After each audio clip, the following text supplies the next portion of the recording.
At some point, we took 1 plus 1 plus 1 and made it equal 1.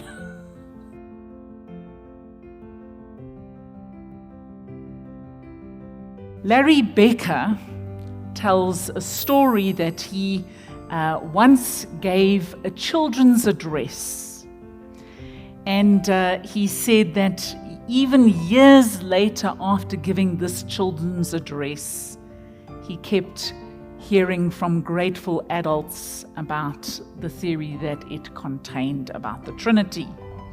And so I thought it would be useful for us this morning.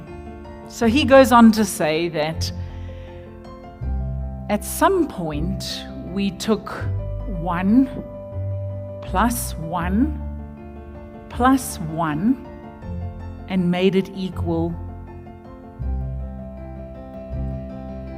1. Okay? We took 1 plus 1 plus 1 and made it equal 1. Which, if you are logical, and for those of you I know there is a number of you in the congregation that are mathematical, it just doesn't make sense.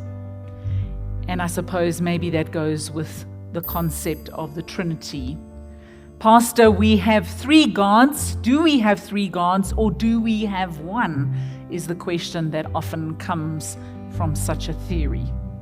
And so he said in this particular children's address, he got the children to hold up a 1 plus 1 plus 1 plus 1 equals 1. And then he challenged them to say that sometimes we need to apply higher thinking to this particular gift that we've been given.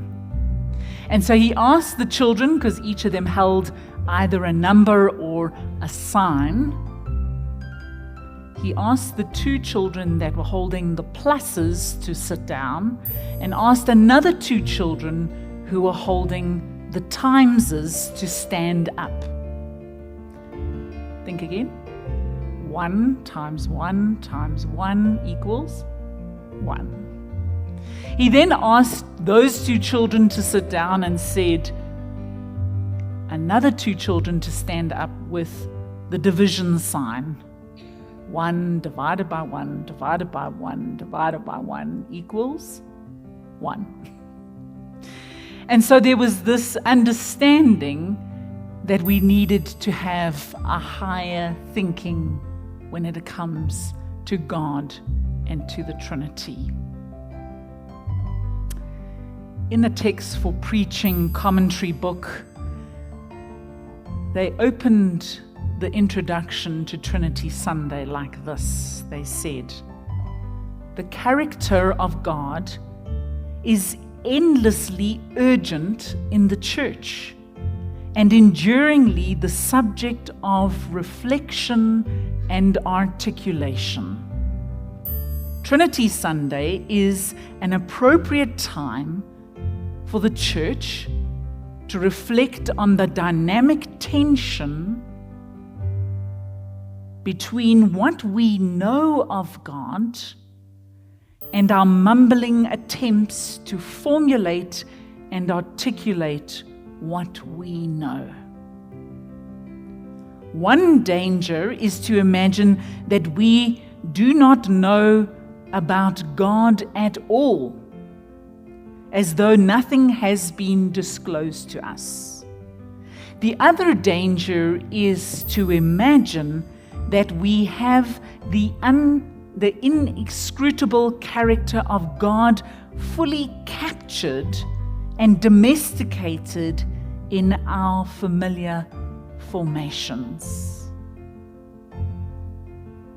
Now, for those of you who haven't got a BTH behind your name, simply they are challenging us to say, how do we keep God, who is sovereign and mystical, there above us, slightly beyond our understanding and comprehension because we are limited, and yet at the same time attempt to understand that very mystical God in our own lives. And I suppose that is the exact tension that we sit with this morning.